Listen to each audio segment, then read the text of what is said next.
Let's welcome in the Badger, Michael Hite. Good morning, sir. Good morning. It's great to be here.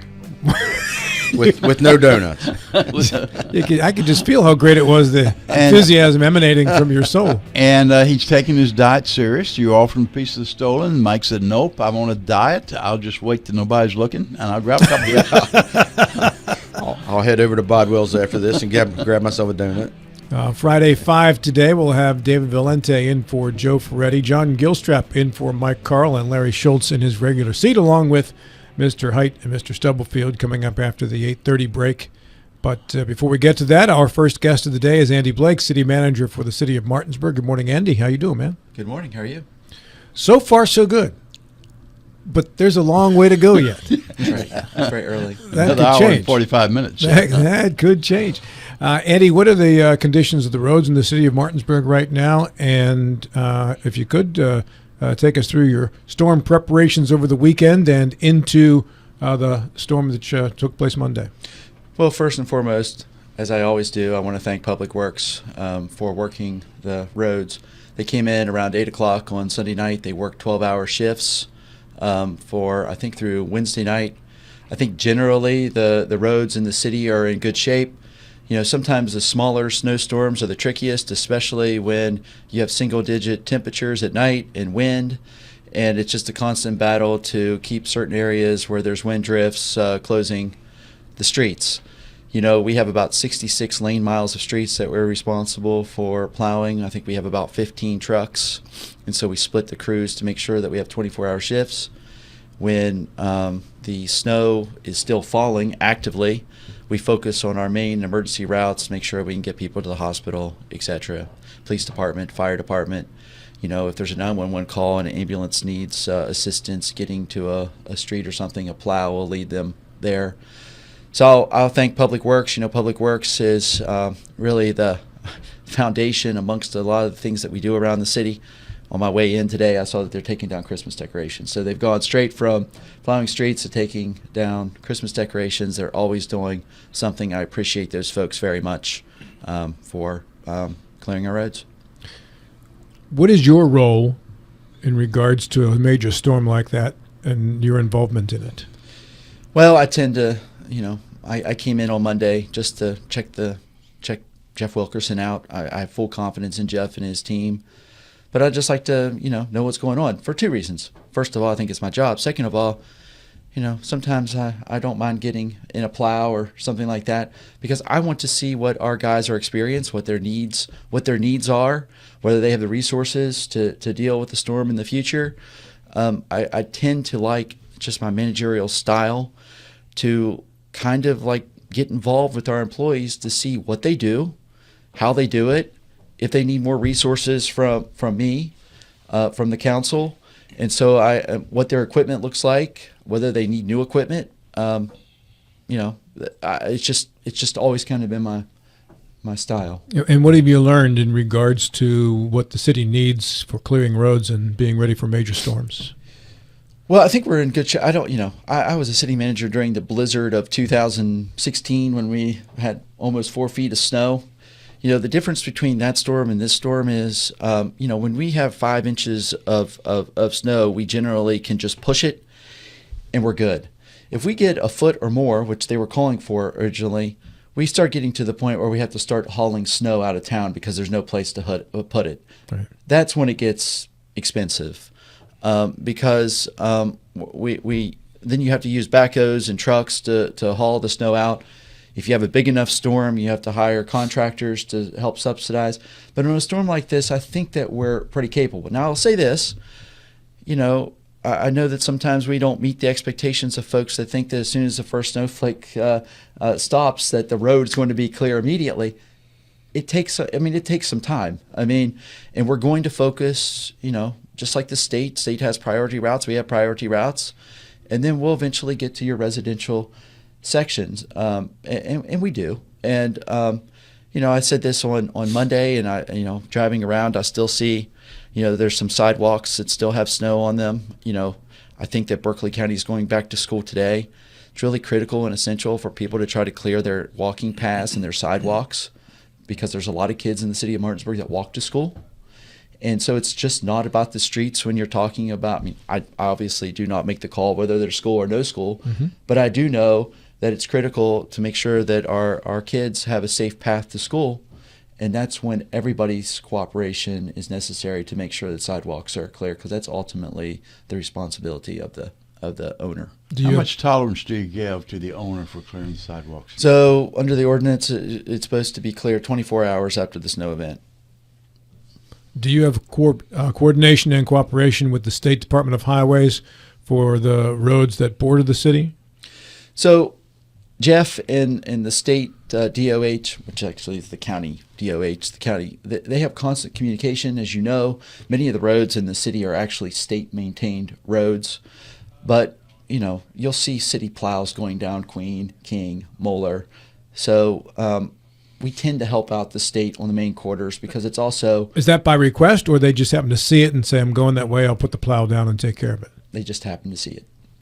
Andy, going back to the sidewalks, because that's always been a point of contention frequently. Clearing is one thing. Making sure it does not have an ice build up after the fact, something else. When you look at the sidewalks, do they have to be totally clean, or do they have to get rid of the ice? How do you handle that? I mean, it's preferable to get rid of the ice. I mean, the ice, I don't know about you gentlemen, but the ice is sometimes more dangerous than the snow when it comes to walking. And I think we've seen that over the last few days when even some of the roads that were cleared the first couple of days in the middle of the night when the wind chills got to, I mean, there's a lot of black ice built up this week on this storm. And some, like I said earlier, some of the most trickiest storms aren't necessarily the highest accumulation. And then I think tonight, I think we're supposed to get another maybe 1 to 3 inches of snow. And I don't think in the long-term forecast it's really supposed to get that balmy in the future. So if you didn't get the stuff off your sidewalk now it's a constant battle. Yeah, you're exactly right. I just spent the last couple of days trying to get the ice out. Getting the snow off was easy. And then trying to come and go get the underline. And that was a lot of work. But the homeowners have that responsibility. Again, that's a difficult task for some folks to clean. Right. Again, comes back to the tolerance, how much the city will tolerate. So. You're right. I mean, you're right. I mean, we have a code enforcement officer that, goes around. I mean, especially on the primary routes. I mean, the primary routes were, King, Queen, routes to schools. Those are really important routes to try to get clean. Andy Blake is our guest here on the program. He is the city manager. Mayor Knowles scheduled for today, unable to make it. Mr. Height. Well, he left me at the altar, but that's yes, okay. He did. I would just want to reiterate Jeff Wilkerson and his team over there do a fantastic job for the city. And I have a business downtown. I really appreciate the hard work that they do. We interact with them a lot with my business, and I just once again think they do a fantastic job downtown. Like you said earlier, with some of these lower accumulation snowfalls, it's a different thing. So when we get up into the higher ones, let's say it's a foot, 2 foot, something like that, and you're bringing in trucks to haul it away like you did with the big snow a few years ago. Are you contracting out some of that to other companies, or is that something that you all take care of fully within the city? It's a hybrid. We have our own trucks where we haul, but on a storm that would be substantial like that, we have on-call contractors that we work with.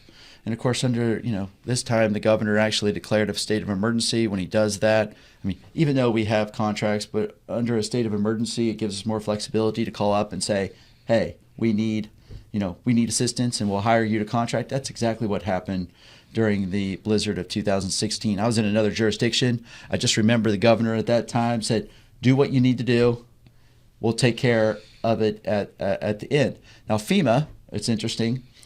FEMA will only cover a snowstorm if it's a record snowfall.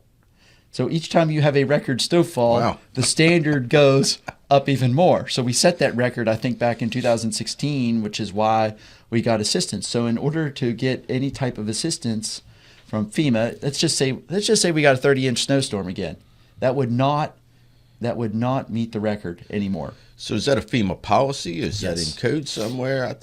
Maybe I don't know if any of the congressmen or senators are listening out there, maybe that's something that needs to be changed at the federal level, because that seems ridiculous to me.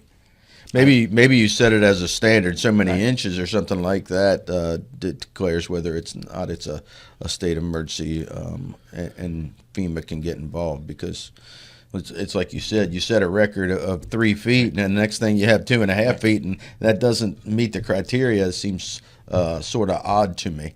And snowstorms aren't cheap. I mean, that's just, you have the labor, you have the equipment, you have the depreciation of the equipment, you have the salt. I mean, it's not cheap. And I imagine you're working overtime shifts Absolutely. too. Oh yeah.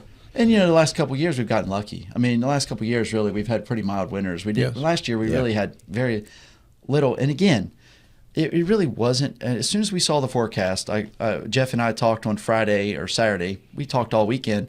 Said this is going to be a tricky one because it's going to get cold and it's not going to warm up. Yeah, that's a good point, because a lot of times these high pressure systems come through and they dump a lot of snow down, and then the next day you have 50, 60 degrees, and that stuff starts melting off, and it makes it a little bit easier for you to clear it and get the ice down. What we've had this time is record colds, I would say, after the snow falls, where the ice doesn't, or the salt doesn't seem to be melting because it's too cold. Yeah. Right. You also got a grant recently. Want to talk about that, Andy? Well, before we move on to that grant, I have one more question. We had Jeff on the show on Monday, Jeff Wilkerson, and he mentioned that the city doesn't have one of those pre-treat. They don't have the ability to manufacture their own pre-treat, that pickle juice, that brine they put down on the roads ahead of time. The county, or I guess the state has it, but the city doesn't. Is that something you think that you need, or are you able to get it from the state? We are able to get it from the state. We're able to buy the brine from the state. We need the equipment. I've told Jeff many times, just ask for it. We'll get it. It's just, like I say, the last 2 winters have been very mild. Mm-hmm. And I think it's something that every time there's a storm or event, we try to have an after-action review of what can we do better, what did we not do so good, and I would love to go to pre-treatment because it makes a big difference. The state does that. Unless it's changed, I do know that in the last couple of years that we're able to go purchase that brine from the state, and that's what we would do. We just need basically a flatbed truck and a tank. And if Jeff doesn't request it, do you essentially look at that as, well, it's not needed or not in the budget, or what? If he wants a brine truck, we'll get him a brine. All right, fair enough. Bill, now on your question. You tell him that. I'll send him a text right now. I think I've told him that too. Yeah, going back. I'm not that hard. I'm not that hard to work. You seem like an affable guy. Thank you. Yeah. Okay. And you're doing what Bill asked. You're breathing your germs on Height and not on Bill. He loves that. Yeah, I don't want Mike to get too sick, but if somebody gets sick, relatively speaking, Mike, I hope you're the one. Better Height than you. Yeah, that's right. Yeah, this grant that you got from the that Senator Capito was so influential in getting to Martinsburg.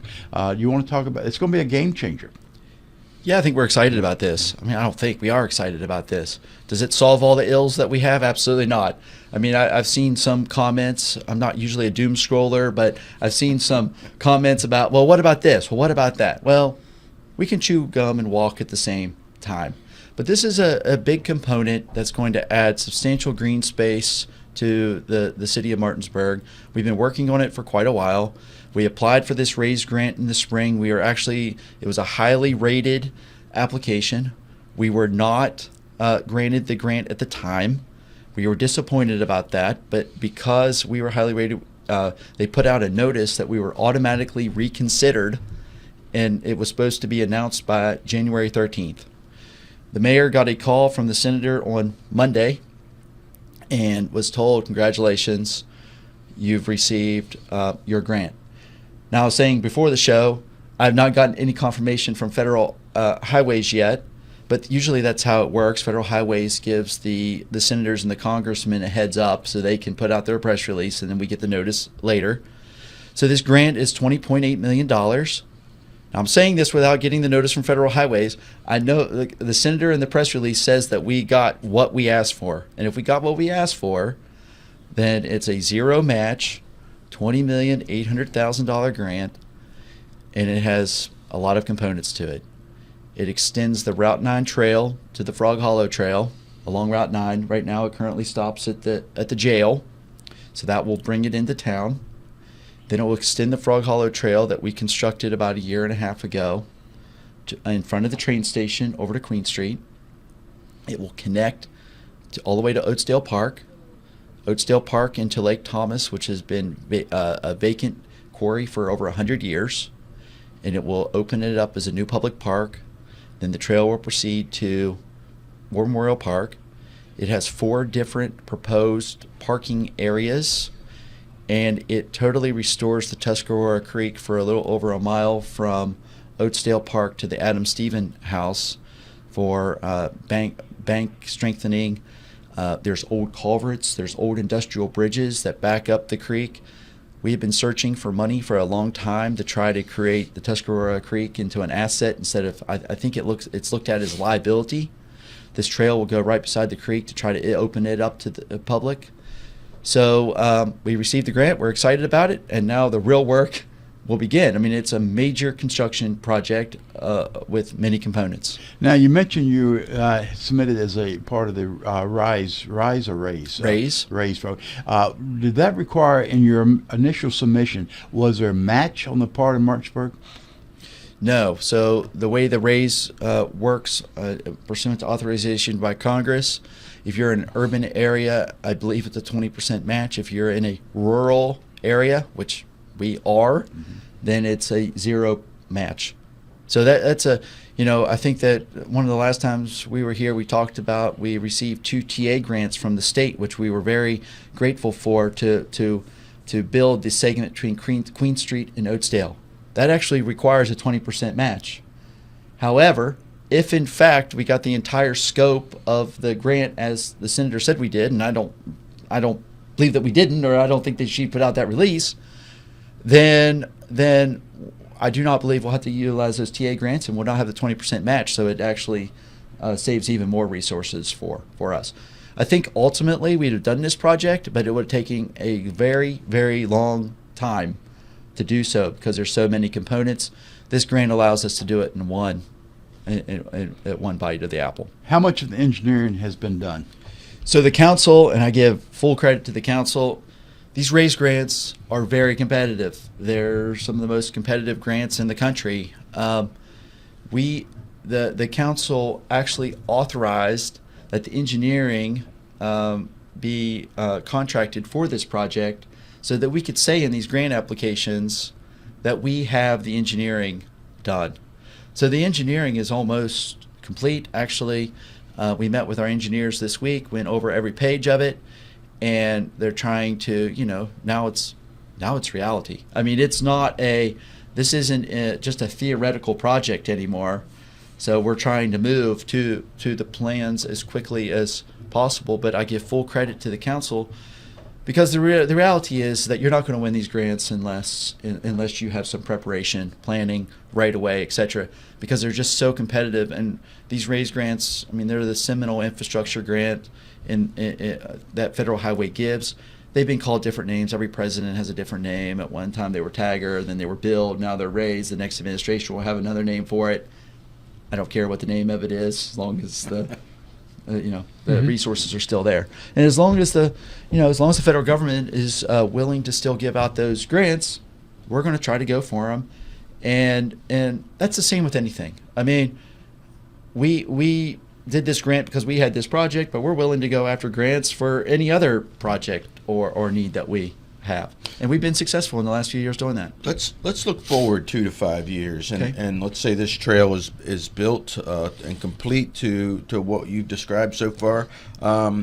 At that point, who maintains it? Because obviously you're talking about this is going to be a park-like structure. Will this fall under Parks and Rec? Will there be some county, city input from both and funding from both to maintain these areas? Well, ultimately that'll be a policy decision, but I can tell you that if I'm wearing the Parks Director hat, I'm coming to us, and it's fully fair for him to say this. Okay, if you want us to take over the trail and Lake Thomas, then this is X amount of dollars that it's going to take for us to do it. That is a fair discussion to have. I don't think that we're quite there yet. I can tell you that the Frog Hollow Trail that we have been maintaining, The city.